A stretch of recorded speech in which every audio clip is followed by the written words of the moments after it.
जो है पड़ाव से हमें क्या करना होता है, गुजरना होता है ना।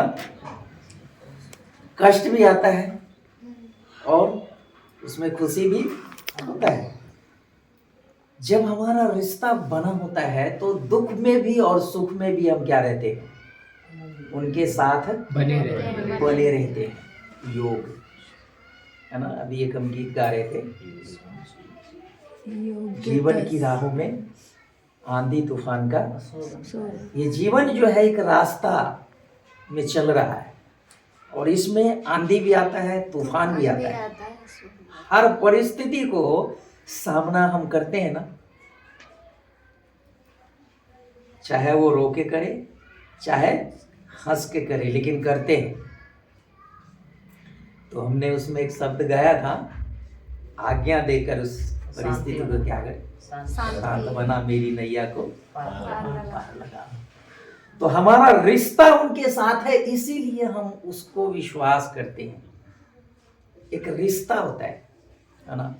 हम जो हमारे से कोई रिश्ता नहीं बनता तो वो विश्वास हम उनके साथ नहीं बनाते। अगर दोस्ती हमने किसी से करी है तो हमारा दोस्ती सिर्फ मुंह से नहीं होता है, दिल से होता है। और दिल से दोस्ती का मतलब होता है कि हम अपने हर एक बात एक दूसरे के सामने क्या करते हैं, शेयर करते हैं।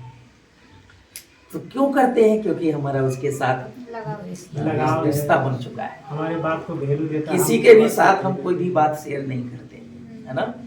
तो रिश्ता सबसे पहले जो है, सबसे ज्यादा हमारे जीवन में अगर रिश्ता अगर किसी से बनाते हैं तो हम पूरा कोशिश करते हैं उसको निभाए। अगर हम निभाते नहीं हैं तो उसे क्या कहा जाता है, उस रिश्ता को क्या कहा जाता है, स्वार्थ। जो हमारी स्वार्थ है, जो हम उस रिश्ता को मतलब ओपन नहीं करते हम बात को, पर क्या है, जरूरत निकल गई बस रिश्ता खत्म। लेकिन बाइबिल हमें क्या बताती है, रोमियो की किताब अगर अध्याय 8 को निकालोगे, अभी निकालिए, देखते हैं क्या लिखा है। 8 कितना, उसके 35 वचन से ऊपर।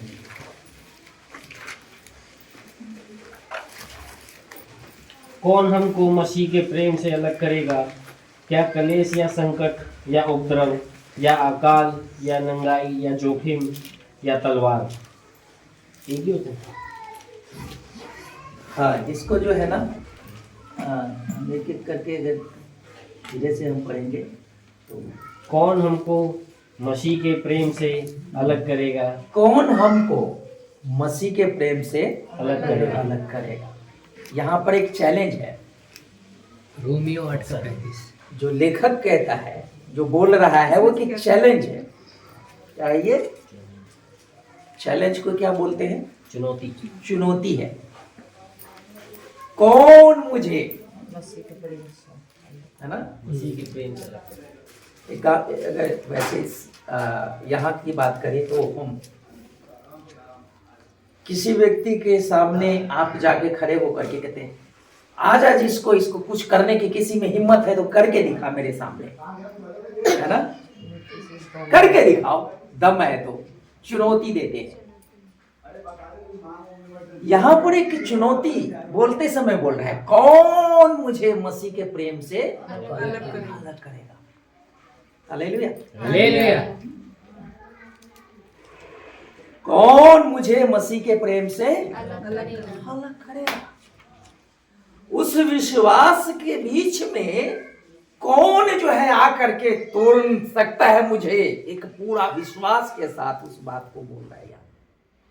कौन? वहां पर बहुत चीजों का नाम भी है। क्या क्लेश। क्या क्लेश। नंबर 1 क्या है? क्लेश। क्लेश क्या होता है? किसी प्रकार का आपस में तनाव हो जाना, मन नहीं करता। बहुत लोग कहते हैं ना, ऐसा हो गया इसलिए मन नहीं करता। अभी भाई साहब बोल रहे थे कि प्रार्थना में आने के लिए ऐसी घटना घट गई तो हम नहीं आ पाए। ये क्या है? क्लेश। क्लेश क्यों आता है? हमें कमजोर करने के लिए, हमारे मनोबल को क्या करने, तोड़ने के लिए, हमारे जीवन में नुकसान पहुंचाने के लिए आता है ये। इसमें भलाई नहीं है। आपस में किसी बात को लेकर के घर में तू मैं हो गया, हमारा जीवन जो है एक अच्छे कार्य के लिए तैयार किया हुआ जीवन, वो कार्य नहीं हुआ, रुक जाता है, और थोड़े समय के बाद वो क्लेश खत्म होकर के फिर हम क्या हो जाते हैं। लेकिन जो काम हमारा उस टाइम में होना था, वो काम हमारा क्या हो जाता है, खराब हो जाता है। लेकिन जब यहां लेखक बोलता है जो विश्वास में पके हैं, कौन मुझे मसीह के प्रेम से अलग करेगा? क्या क्लेश या संकट? संकट है, बहुत बड़ा संकट भी आ जाता है अचानक, लेकिन संकटों को दूर करने वाला परमेश्वर जो है वो हमारे साथ है। यहां लेखक के हिसाब से लेखक चुनौती क्यों दे रहा है? क्योंकि संकट मुझे अलग कर नहीं सकता, क्योंकि संकटों को हरने वाला हमारे साथ है। Hallelujah, hallelujah. हम उस संकट के हरने वाला के ऊपर विश्वास रखते हैं कि वो हमारे साथ है। हमारा रिश्ता उनके साथ ऐसा बना हुआ है कि संकट या क्लेश हमारा कुछ भी बिगाड़ सकता नहीं। इब्रानियों की किताब अध्याय 12 और उसके पहले वचन में ये बात लिखा है, गवाहों के बादल इस प्रकार घेरे हुए हैं, तो आओ हम उस उलझाने वाली वस्तु और रोकने वाली पाप को दूर करके उस दौड़ में दौड़े जिसके लिए मसीह ने हमको रोकने वाली वस्तु और उलझाने वाली पाप, वो क्या है? मसीह के प्रेम से अलग करने की प्रयास करता है। रोकने वाली वस्तु, आपस में हमारा एक फैमिली में, बच्चे में या चाहे पत्नी में, पति में, आपस में किसी बात को लेकर के हमारा एक तनाव हो जाने के कारण हम प्रार्थना नहीं करेंगे, क्या हमेशा हमारा तनाव बना रहेगा? नहीं रहेगा। बाद में फिर क्या हो जाएंगे, थोड़े समय के बाद वो तनाव खत्म हो जाएगा। लेकिन जो समय हमें परमेश्वर को कीमती देना चाहिए, उस टाइम में हमने क्या कर लिया? आपस में तनाव कर लिया, और वो परमेश्वर के साथ जो मुझे समय बिताना था, वो समय हमारा खराब हो गया, और परमेश्वर हमसे बात नहीं किया, हमने परमेश्वर से बात नहीं किया। परमेश्वर जो है मनुष्य को इसीलिए बनाया कि वो उनके साथ संगति करे। परमेश्वर मनुष्य को, इसलिए हम कहते हैं कि परमेश्वर मनुष्य को क्यों बनाया? परमेश्वर ने मनुष्य को इसलिए बनाया कि परमेश्वर के साथ बातचीत करे। क्या करे? बातचीत करे। परमेश्वर के महिमा करने के लिए स्वर्ग में बहुत दूत है, बिना आराम दिए ही उसकी महिमा करता रहता है, लेकिन बातचीत करने वाला कोई नहीं है। तो परमेश्वर ने जब मनुष्य को बनाया तो इसलिए बनाया कि उसके साथ संगति करे, वार्तालाप करे। हालेलुया।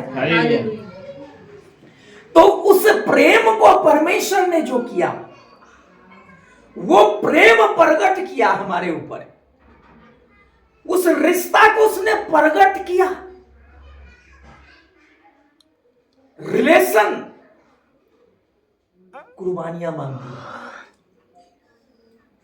कोई सा भी रिश्ता है वो कुर्बानी मांगता है।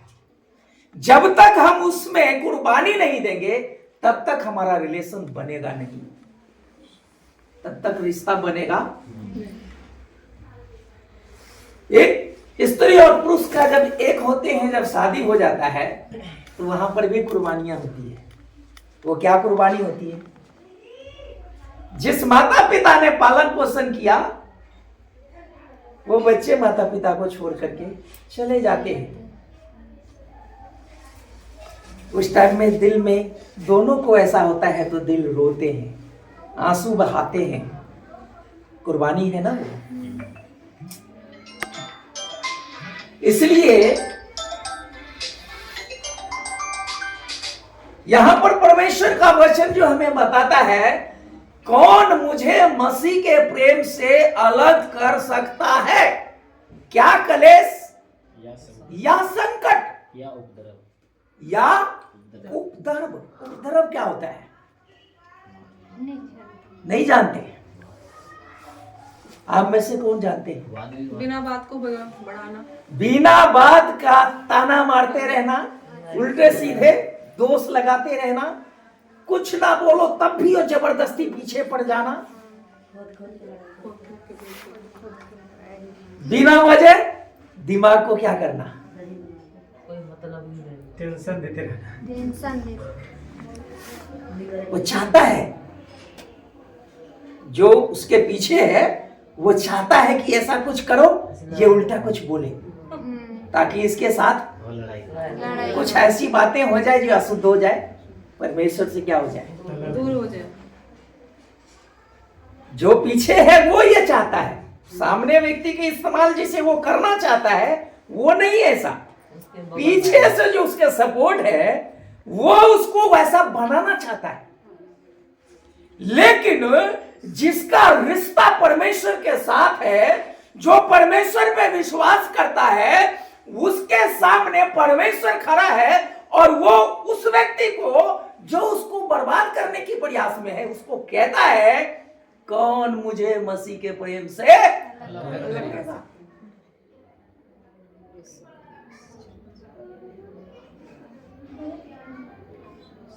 वहां पर अकेले ही है व्यक्ति जो पूरा विश्वास से ऐसा कह रहा है। व्यक्तिगत एक व्यक्ति का विश्वास है ये, है कुछ करने के लिए। बच्चे के विश्वास लेके चलेंगे, उसके जैसे होना पड़ेगा। वो व्यक्ति नहीं कह सकता, चुनौतियों को नहीं, ये चैलेंज को वो देना शायद उसके बस में नहीं है। क्यों? लड़ने वाला डंडा लेके आगे आ रहा है, पत्नी मत जाओ, क्यों जा रहे हो? डंडा छीन लेंगे हाथ से, खींच लेंगे पीछे, पीछे आ जाओ, मत जाओ। लेकिन अकेला जब पीछे बंदा खींचने वाला है, पकड़ने वाला है, तो वो चाह के भी कुछ कर सकता। लेकिन जब कोई नहीं पीछे है, किसी के ऊपर निर्भर वो नहीं है, व्यक्तिगत खुद चाहे मर जाएंगे या मार देंगे ऐसा डिसीजन ले लिया, वो व्यक्ति ही ये चैलेंज कर सकता है। यहां पर पौलुस प्रेरित चैलेंज कर रहा है, कौन मुझे मसीह के प्रेम से,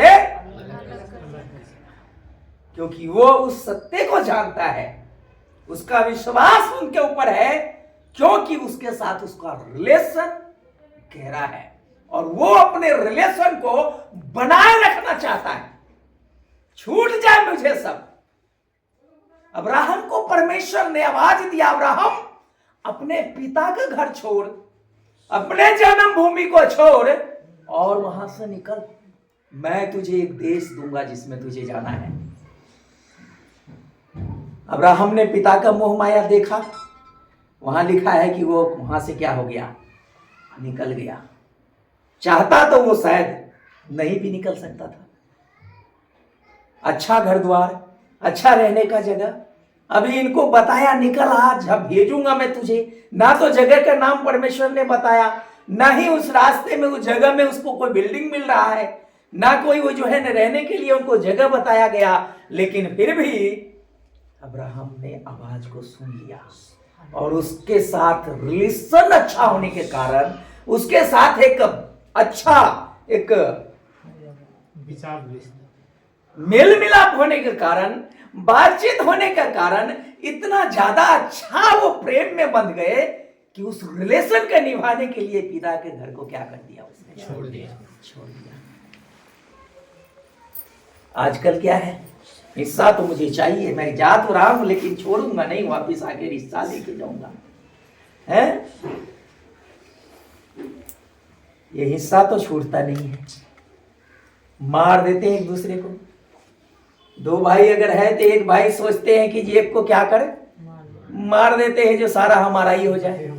वो भूल जाते हैं कि इसके बाद भी हम ऐसे छोड़ के जाने वाले हैं इसको, सब तो यही पड़ा रहेगा, कुछ तो लेके हम जाएंगे, जाएगा तो एक रिश्ता जाएगा। हालेलुया। हालेलुया। वो रिश्ता जो अच्छाइयों के साथ बना हुआ है, वो रिश्ता जाएगा जो उस कर्मों सहित प्रेम से बना हुआ है। जाने के बाद भी फलाना व्यक्ति अपने पीछे ये छोड़ के गया, ऐसा पूछना पड़ेगा। अच्छा हो गया, मर गया, मरने दे, हैं? ऐसे भी लोग हैं, है ना। सारा प्रॉपर्टी मेरा हो जाएगा। वो प्रॉपर्टी लेने के चक्कर में सही रिश्ते को निभाना जानते, वो दिखावा करते हैं, लेकिन जो सही रिश्ते को निभाते हैं वो कुर्बानियों को देते हैं। हो सकता है उसको एक बहुत अच्छी कीमती चीज भी अपने आप से अलग करना पड़ जाएगा अगर रिश्ता निभाना पड़े तो, और उसके लिए भी तैयार खुद को करते हैं वो। हालेलुया। हालेलुया। यहां पर पौलुस प्रेरित क्या बोलते हैं, क्या मसीह के प्रेम से मुझे ये सब क्या अलग करेगा, क्या संकट, क्या उपद्रव या अकाल। क्या अकाल? अकाल क्या होता है? भुखमरी। खाने के लिए घर में कुछ नहीं है,